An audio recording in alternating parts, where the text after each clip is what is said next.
Hello friends, welcome back to our next session of solubility. Friends, in today's session, we are going to discuss about solvation and association phenomena. Welcome to Pharmagenic part 3. Myself, Sandeep Amore. And what will be the learning outcomes after this session? First of all, you should know what is solvation, what is association, what are the different factors affecting solvation and association. And along with that, we will study what are the factors affecting solubility.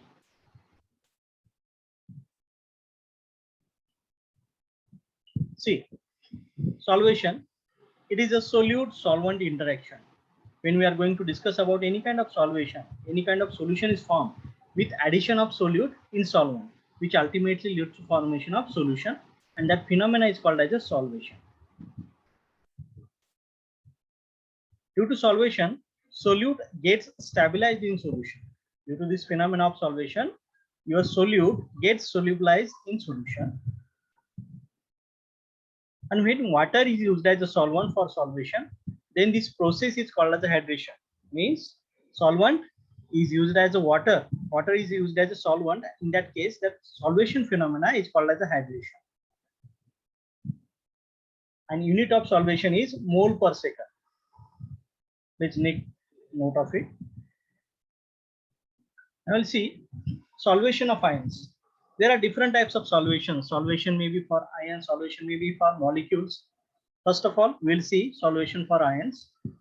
Let's take the example of sodium ion.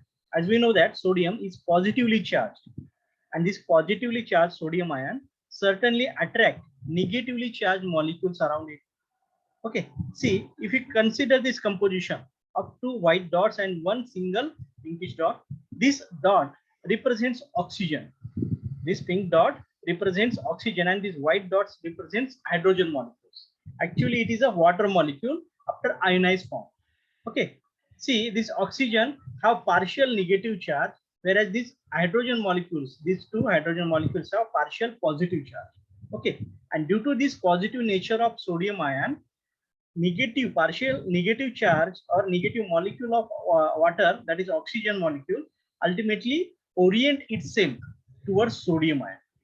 If we see all these ions of water molecule, all these water molecule, we will come to know that only oxygen molecule is oriented towards sodium ion due to its positive charge, negative charge, and that sodium is having positive charge.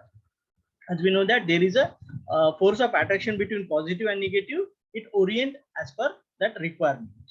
So this is solvation for ions. Okay, if we discuss about sodium and chlorine, see, if we compare, when the sodium, that internal molecule is so positively charged, at that time oxygen will orient itself towards central moiety, that is positively charged moiety. But when we discuss about the central moiety is negatively charged, in that case oxygen will move away from it, and instead of that hydrogen moieties, which are positively charged, partially positively charged, orient themselves towards negatively charged chlorine ion. Okay, so these are the mechanisms by which solvation for ions occurs. Now we'll see solvation for molecules. See, if you consider this molecule, whole molecule, at that time water molecules will orient as per their requirement. If that water molecule is attaching to a hydrogen molecule, at that time it will have attachment with oxygen molecule of water and that hydrogen molecule of whole molecule. If it that water molecule, any another water molecule is attaching with oxygen molecule that is negatively charged, in that case oxygen will get attached with that oxygen molecule. Okay, hydrogen molecule, sorry. Ultimately this solvation molecule ultimately represents the mechanism by which any molecule will get solubilized in your solvent system. Now we'll see what are the different factors affecting solvation. First of all, we'll see first parameter is surface area. First factor is surface area. Means this surface area is directly proportional to solvation. If you increase the surface area, ultimately rate of solvation will be increased. If you increase the agitation of stirring, ultimately that solvation phenomena will be increased. Means these two parameters, these two factors that is surface area, and agitational stirring. These are directly proportional to the solution. But when we discuss about the temperature parameter, temperature effect, at that time, it will depend upon nature of solute and solvent. Means if we discuss about solubility of solid in liquid, at that time temperature is directly proportional to the solution. But when we discuss about solubility of gas in liquid, in that case, this temperature will be inversely proportional.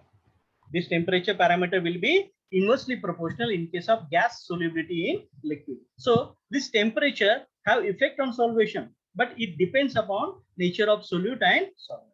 So these are the different factors that will have the effect on solution. Okay. Now we'll see what is association. See, it is phenomena in which positively charged ions comes together in a solution and forms a different chemical entity. The phenomena in which oppositely charged means one will be positively charged and another molecule or ion will be negatively charged. They comes together in a solution and forms a different chemical entity. Okay, it is a joining or addition of ions. Simply, it is addition or joining of ions, and it is well explained by Coulomb's law. So this is Coulomb's law and its equation. F is equal to Ke into Q1 into Q2 upon R square. See, this F represents force, Ke represents Coulomb's constant, Q1 and Q2, these are particle charges. Means Q1 may have some kind of positive charge or negative charge, Q2 may have positive or negative charge depending upon its nature, and R, it is distance between these two particle charges. See, in diagram you can see that it is a Q1 and this one is a Q2, and distance between these two particles is represented by R. Okay, if you put all these values of Ke, Q1, Q2 and R2, we will get the value of force. See, there are different types of ion pair. There are different types of ion pair. First one, fully solvated.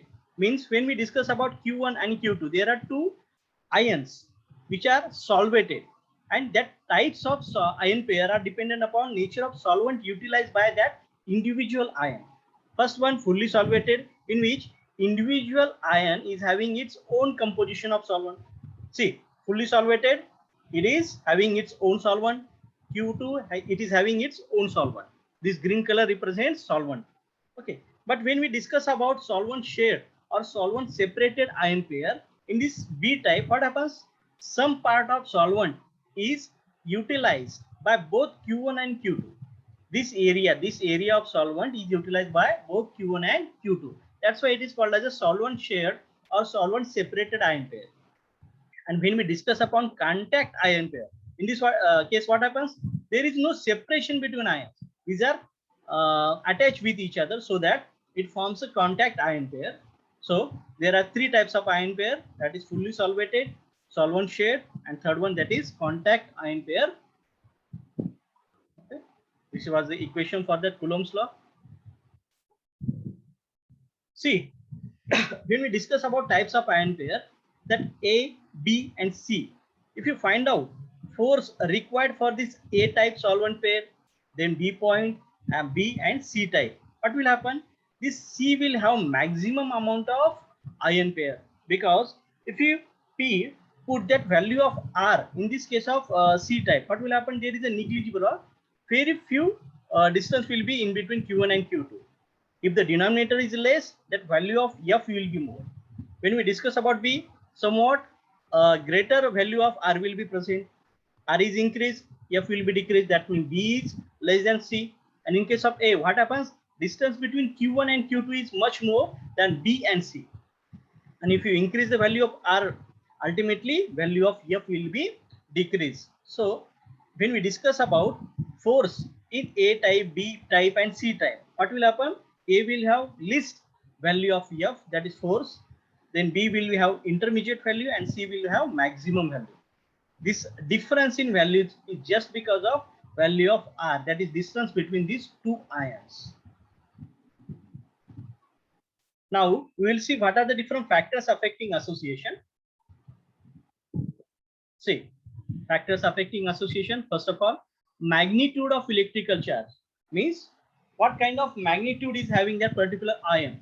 either it is positively charged or negatively charged, though doesn't matter, but it is having 2 or 3 or what kind of charge or magnitude of electrical charge that ion is possessing. Then second one, dielectric constant. It also have effect on association. And third one, distance between charges. These three factors, magnitude of electrical charge, dielectric constant, and distance between charges, ultimately have effect on association phenomena. Okay, I would like to ask one question. What will be the value of F? What will be the value of F if Coulomb's constant Ke is 9 into 10 to the power of 9, Q1 is 2, Q2 is 3, and R is 1.2. You can use this formula of F. Okay, see, F, you have to find out this value of F.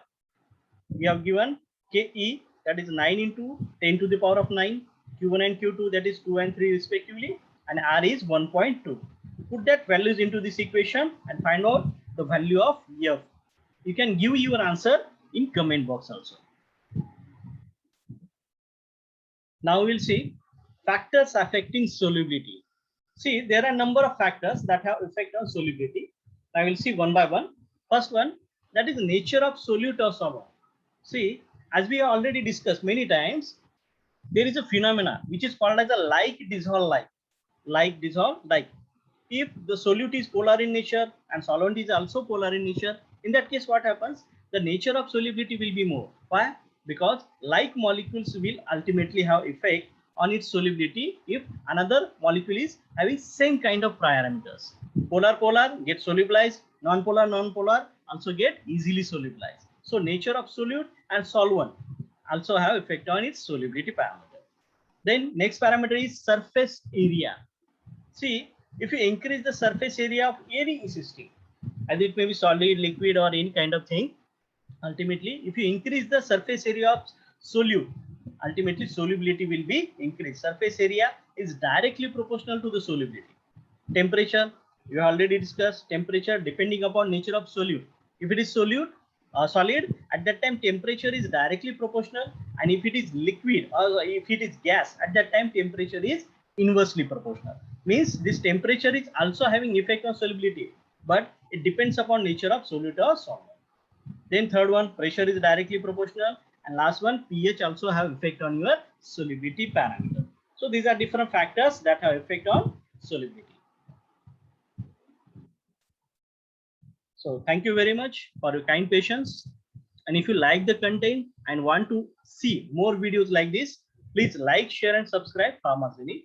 Thank you.